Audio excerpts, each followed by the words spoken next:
Alright everybody, hello and welcome as always. I'm Sean, this is In The Mixer as we head into episode 73 of our Isle of Man series. Happy Wednesday, wherever in the world you're watching. If you're watching this one after the fact on a playlist, something like that, hope you're enjoying whatever day you're having. But it's hump day, and I want to finish the week as strong as humanly possible. So let's jump straight into the game and have a look at a couple of results that we've played off screen. As you guys can see here, we are up into 9th position, the heady heights of top 10 football, way ahead of where I think we're going to be this season. We have ridden our luck quite a few different times. 9 games played, 3 wins, 3 draws, 3 losses. Everything perfectly balanced. Thanos was onto something.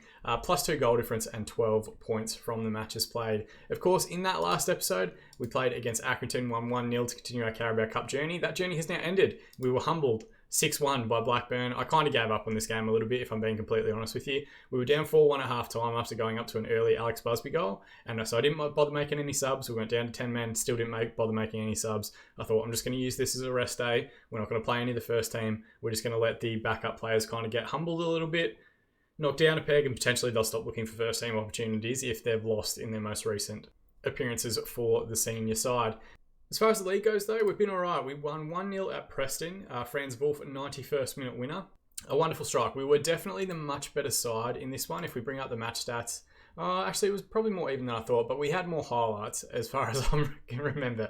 I may be a little bit biased in some of my memories with these, but Wolf and Welsh both playing particularly well in that one. We dealt with everything they had. I don't think they really had many highlights throughout the course of the game, and I thought the goal felt deserved as the game went on. This is a good one. So key passes, chances created, they only had 1 of each. We had quite a few key passes. We had a couple of chances created as well from subs and people coming on as well, which I think was a good result for us. We then drew 2-2 with Portsmouth. Bit of a unique one. As we went through yesterday's episode, we kept getting pegged back late on. This time we actually went to our balance structure and found an equalising goal. Robert Ramsey, 82nd minute, getting his first goal from the club. It was like a well-worked corner routine, a flick on header to back post that he smashed home to get us the 2-2 draw there. And Portsmouth have been doing quite well. They've been up in the playoff position, so no massive concerns with only picking up a single point away from home at Fratton Park.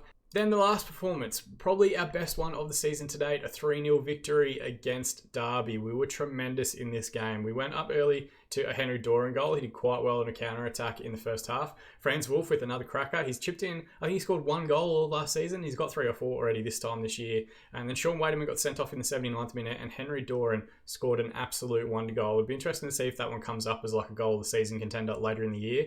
I think he picked up a ball in the channel, went past like 3-4 men, and then smashed it home into the far corner. It was a wonderful, wonderful strike to get us the victory in that one. It does mean Sean Wademan is going to be out suspended for the majority of this game, where we're going to play Sheffield United, who are currently in 8th position, and Crystal Palace, who are currently in 13th. So still very early in the year. There's a lot of teams sitting around 12 points, 11 points, 10 points. Don't get ahead of ourselves and think, hey, you guys are doing great, you're sitting up in 9th. If we lost today and a bunch of the teams below us pick up points, we can potentially drop down as low as, I think, 18th position based on the other fixtures and all that sort of stuff. So still very early. No need to get excited, but also no need to panic. We seem to be keeping our heads above water so far. What I have done is a little bit of a tactical tweak. I was kind of struggling with the wingers. I was playing them on attacking a little bit to try and get rid of this like red portion up here, which was basically just doing my OCD nightmare. But as far as the positive mentality goes, I've added individual instructions instead. So I've added 4. They're going to dribble more. They're going to stay wide with the ball. They're going to cross more often and stay wider. That's the default ones as part of the winger on support duty. So that's kind of what they're already set to. I've also set them to get further forward, to shoot less often, to aim to the centre, hopefully tap-ins for Doran, and to get to the byline. So I really want them getting along this area before putting it back across the 6-yard box. I've also said they can take more risks. If they think they can hit a lower percentage ball into the box, take that opportunity. I'd rather they did that than took extra touches or struck from distance or struck from wide areas, which has been pretty much the bane of my existence up until this point in the season. And so far it's been relatively good. We've been doing that, I think, for the last 2 or 3 games. It seems to have worked out quite well to have them still getting forward and still making the defensive fullbacks work a little bit more, but not necessarily committing too high up the pitch that we're not getting 2 blocks or 4 behind the ball when we don't have it or in defensive positions. That's how I think it's working anyway. With all these things, it's kind of a little bit hit and hope. You just hope that you're actually doing well with the match engine. And then once you've got like a full season of data, a full season of analysis to go through, you can kind of go through and have a look at exactly how the team's been performing, exactly what areas you've actually been kind of like doing really well in, and different areas that you think you might need to improve based on your results, all that sort of stuff. But more than enough from me. Let's get stuck into the game against Sheffield and have a look at the 2 lineups. And spoilers, because you kind of already saw it as we're going through it there, but the Sheriff is in goal. Barnsley are unhappy. I think when I got him on loan, I committed to playing him as a goalkeeper. He's actually better suited as a sweeper keeper, which is how I've been using him. His manager's pissed off. I don't know why. He's playing every week, so I can't really make sense of that one, but it is what it is. We've got Taylor and Welsh continuing as the central defensive partnership. I'm flirting with the idea of having Taylor play as a central defender and potentially moving Welsh to be a ball-playing defender, but that will come with time. We'll just see how the team goes before we do anything drastic. Wright and Preston Kelly as the fullbacks. Rowley, who's been excellent over the last month or so at the left wing. Dorber at right wing, who randomly, for no reason, he's not training on it. We've not had him working on anything other than his winger support role. He's now a defensive winger, which is frustrating, but I'm not going to utilise that position. He's going to get back used to being a winger on support again, mainly because he just drops down so low that he and Wright get in each other's way a little bit, and I think it leaves a big gap on this side. So that's why you'll see that he's no longer fully green in the lineup. Wolf, who again, second season running, has been our star performer as far as average ratings is concerned. Granger, who's been a more than capable replacement. He's jumped in, I think, for a good few starts so far this season. He'll play as the Messiah. Ramsey at the 10, he's back and fully fit. And Doran, the leading scorer up top, doing fantastically well for us. Looking at Sheffield United. Now, Sheffield United, if you've watched the series all the way through, you'll know that we picked up a bunch of different players throughout the course of our Isle of Man history through their academy. The likes of Jenny Bellahoon back at the start, Jack Stainrod, Sammy Omprion. There was a midfielder whose name I can't remember. Reece York was one. There was another midfielder, and the name completely escapes me. But we've had a whole bunch of different players that came through the Sheffield Academy that played for us in the lower divisions and helped us get up. Some real legends of the club actually came through Sheffield. So this is the first time we've met them in league play. And to pay them back, of course, for everything they've done for us in our rise through the divisions, I want to belt the living shit out of them. They've got some good players, though. They've got this guy, Giando Fox. He does. Ball-winning midfielder in the middle of the park. He looks fairly solid. Cameroon international with 57 caps.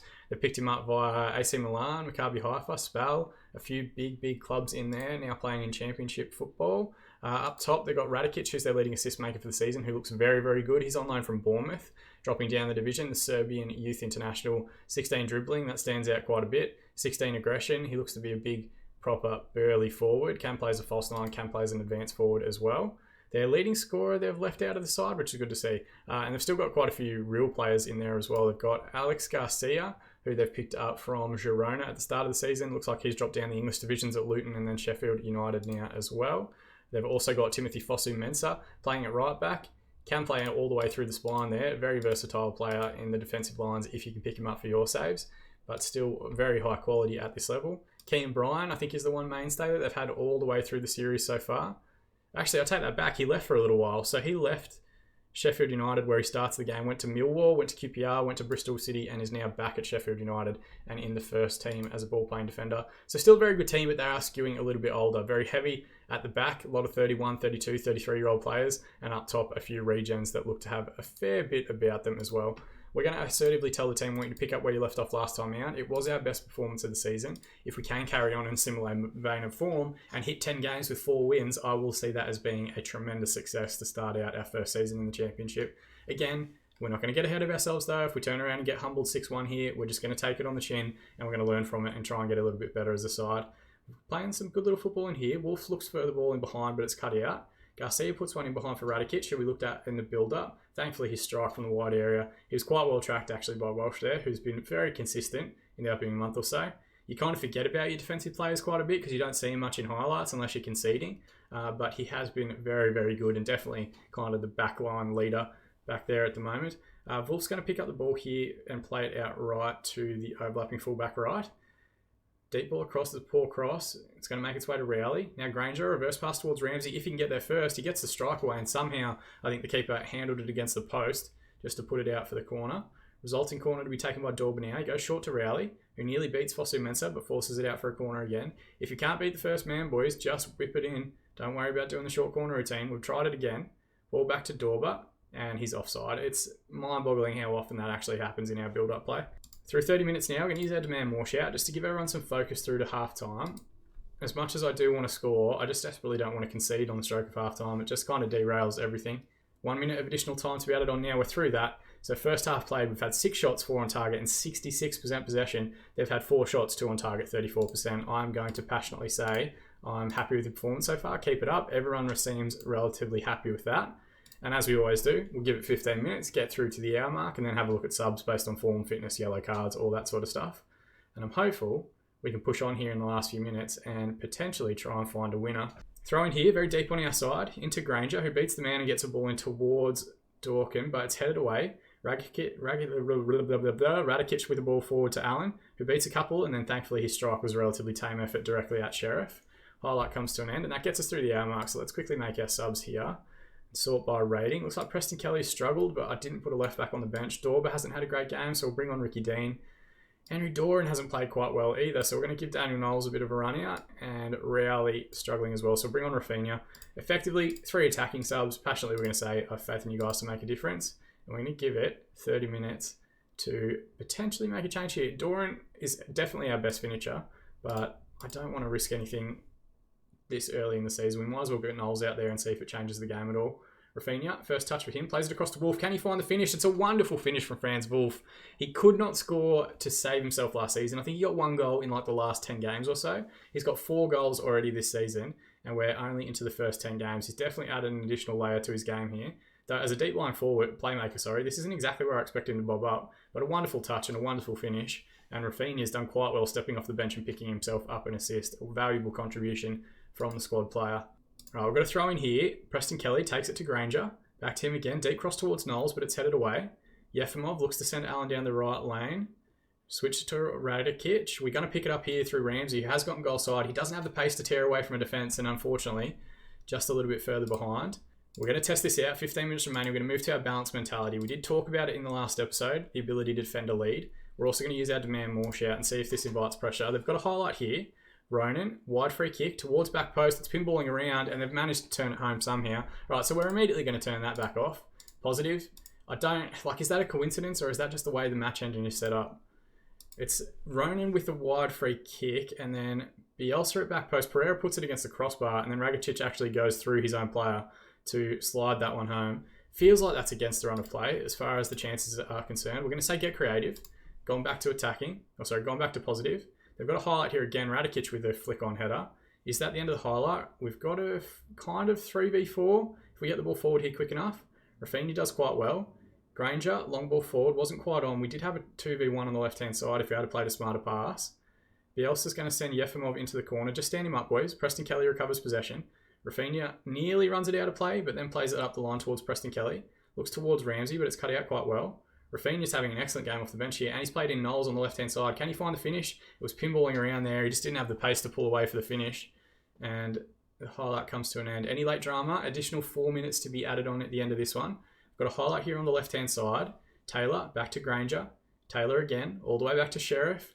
Can the Sheriff work it forward? Finds Welsh now, who can turn and play it out to the right-hand side with Ricky Dean. His first real involvement since coming off the bench. Back to Welsh. What can we do here? He's not got a lot on. He's gone back to Sheriff. Wait for the forward to commit. Then plays forward to Taylor. Smart play. Now Rafinha on the left. He's had a good second half. And he burst past the man here. Can he wrap his foot around the ball? Got one man in the middle in Knowles if we square it up. Instead fucks with a good tackle. Right. Recovers. Now Granger.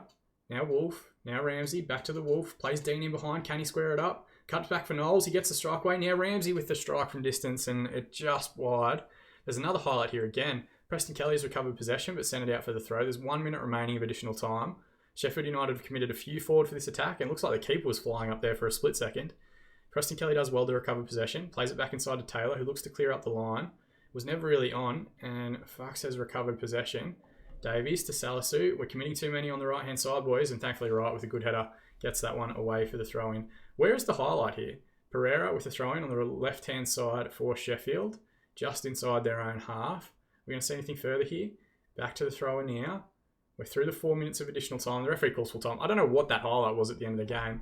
And I feel a little bit hard done by. You guys might feel differently, but 19 shots, 9 on target, 64% possession. 10 shots, 4 on target, 36% for Sheffield.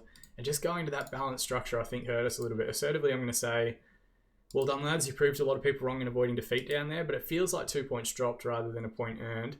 And we dropped down to 13th spot. I did say the league was very, very level. 13 points is enough to see us drop out of the top 10 positions. Youthful FC Live man draw with Sheffield United. I'm going to get that one every game, I think. And then Franz Wolf did quite well. An error from Sheffield United's Jacob Davies allowed deep line playmaker Franz Wolf. I don't know what the error was. I don't quite remember it that way, but that's fine. Let's give Wolf some praise and just say superb in the number and quality chances. He has been fantastic for us this season, as he was last season, as he hopefully will be next season as well. We've got 4 days before the game against Crystal Palace. I want to pretty much go in with the same lineup, start trying to get some consistency in the team for the next 10 games or so. Magic of editing though, we're going to jump forward to that game now. So just like that, a few days further ahead, we have had to make 2 subs. Wademan comes back in from suspension, so I've dropped Granger, which he's perhaps a bit unlucky about, if I'm being honest. And then also rarely picked up a knock during training throughout the week, so Rafinha comes in on the left-hand side. But he did quite well in his sub appearance in the last match, so hopefully he can continue this little good run of form that he's got and what he's adding to the team. Otherwise, it's an unchanged lineup. Wolf been the star so far, Doran leading the line tremendously well. Crystal Palace playing a relatively flat 4-4-2, but they do have some very, very good players. They've got Freddie Woodman in goal, who in previous seasons at Newcastle has been like one of the better English goalkeepers coming through. It's not a massive surprise if he ends up getting England caps. Maybe has dropped off a little bit this season. I think he's 22 now once the database starts, but a very good player back in the day. They've also still got Jovanovic, who they've picked up, Serbian international. Starts again at Bordeaux, comes through a couple of different saves that I've seen around the place. He looks to be a very good player. They've got Alexander Sorloth up top as well, who's an absolute beast. Big, proper, massive target, man. Handful for defenders. Quite a good player that's been with them, I think, pretty much since the season started or since the save started. Their star player so far, Felipe Mendes, 25-year-old Portuguese youth international. Looks to be a decent little midfield player here. Deep line playmaker, 16 passing, 16 first touch. 16 bravery, determination, a few other good traits in there as well. He looks to be a bit of a handful. So we're going to see, it's kind of 2 midfield fours going together. Only difference is we play a 10, they play a target man. Assertively, I'm going to say nobody expects us to get a result here. And well, we've already kind of burst the bubble a little bit on getting that mythical 6-point episode, which we never seem to be able to get at the moment. Hopefully we can get a win here and turn it into like a better performance or turn it into a few more points as soon as we start recording. First highlight, Jovanovic with the ball forward. It should get recovered here by Preston Kelly. Plays the 1-2 with Rafinha and then turns his back on it. It's not where you really want to see a fullback using his body to hold the ball back up facing his own goal. Welsh switches it out to the right-hand side now, finds Dorber. Ramsey in possession, looks to play Wademan. I forgot to mention, I think, in the tactical highlight, but I've moved Ramsey to a free roll, so he's kind of going everywhere. Wonderful ball over the top there from Ramsey and tremendously brought down by Henry Doran for his 9th goal of the season. When check this one out in 3 dimensions, I think the touch was absolutely excellent. Keeper maybe thought it was going to run all the way through once the ball over the top came. And it's just a lovely little left-footed dink over the top. And that touch that brings it down stops it dead. And the keeper starts coming out towards its penalty spot. And Doran just smashes it past him for his 9th of the season. And a wonderful, wonderful start. It gives us something to try and defend. We still haven't figured out that portion yet. We haven't figured out how to defend a lead effectively, as we know from the last game.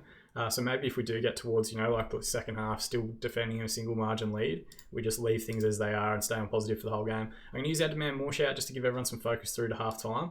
I don't want to risk conceding on the brink of going into the changing room. 3 minutes to be added on. We're through that now. Referee calls halftime. So we've had 6 shots, 5 on target, 62% possession. Very impressive. Crystal Palace have had 3 shots, 1 on target, 38% of the ball. And their only thing of note is picking up an injury and a yellow card.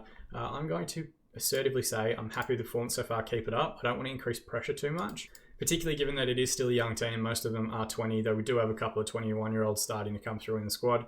We just want to keep them as calm as humanly possible. I think that's the best thing that we can do for the majority of the group. We're through the hour mark now. Let's have a look at our performances and who's doing well. Preston Kelly's struggling a little bit, so Sam Morris will come on.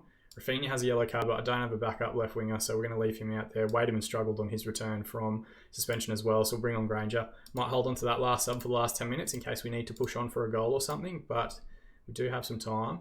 Ball forward here via Crystal Palace. Very deep free kick.